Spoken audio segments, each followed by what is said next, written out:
So let's take you back.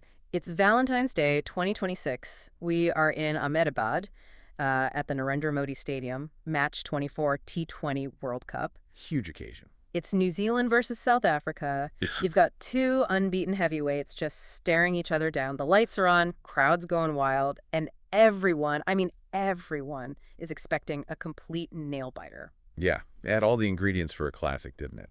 But, what we're really unpacking today isn't a close game at all. Not at all. We're looking at how South Africa took a match that should have been a real grind and, well, turned it into a masterclass. This wasn't just a win, it was a tactical dismantling. And when we say tactics, it's easy to think about, complex field settings or bowling changes. But this really all started with the coin toss, right? It did. Aiden Markram calls it wins and chooses to bowl first. Was that just standard procedure, or did you see something else coming? Oh, it was a very, very specific read of the conditions. Markram was banking on the dew factor. In Ahmedabad, once that sun goes down, that outfield gets wet.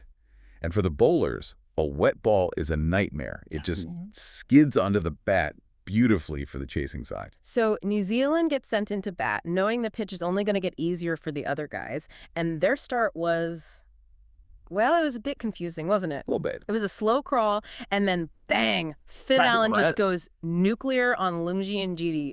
18 runs in the third over. And that's the modern opener's dilemma, right? Yeah. Allen decided to break the shackles. But this is where the game really shifted.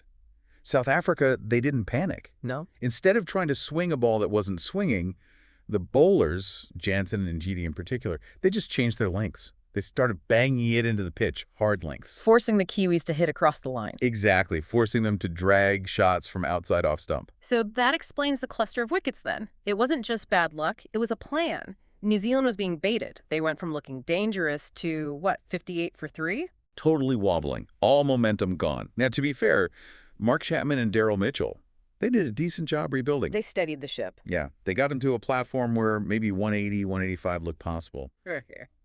But then came the second collapse. Oh, it felt like watching a car run out of gas while trying to merge. Just a total loss of power right when they needed to accelerate. They went from 138 for 4 to 147 for 7, like in the blink of an eye. It was so fast. And part of that was poor shot selection, sure, but you have to credit Corbin Bosch. He executed that hard-length plan perfectly. So by the time Jimmy Neesham comes in and scrapes 10 runs off the final over to get to 175... the damage was done. 175, it looks competitive on the scoreboard.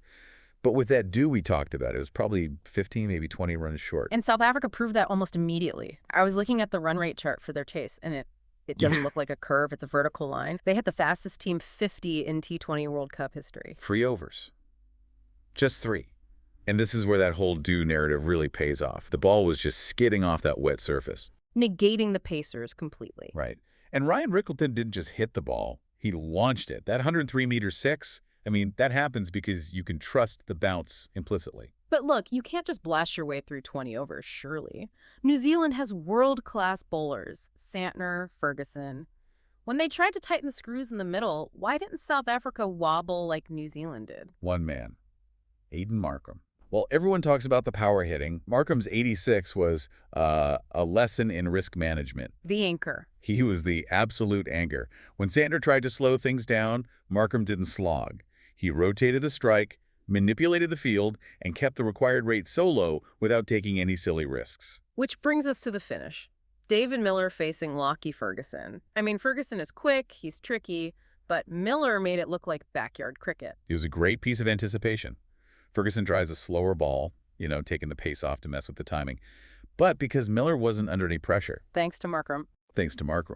He spotted the grip change instantly, waited on it, and just smashed it over deep mid-wicket. Game over. 17.1 overs. So 7 wickets in hand, huge run rate boost. It's an absolutely dominant performance. But I have to play devil's advocate here. New Zealand set a decent total, but they were bowling with a wet ball. Did South Africa win this, or did the conditions just win it for them? Well, the conditions helped, undeniably. But you still have to execute right. South Africa's bowlers adapted faster than New Zealand's batters did, and their batters exploited the dew far better than New Zealand's bowlers could counter it. It was a victory of awareness as much as skill. Which leads to the big question for the Super 8s. We've seen South Africa dominate a chase, but historically that chokers tag, it haunts them when they have to defend a total or when conditions aren't perfect. It's always there. Does this incredibly clinical performance finally bury that narrative, or do we need to see them win a tight one defending a total before we can say they're the real deal?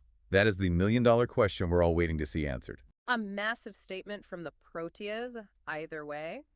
Thanks for joining us on this deep dive. We'll catch you for the next one.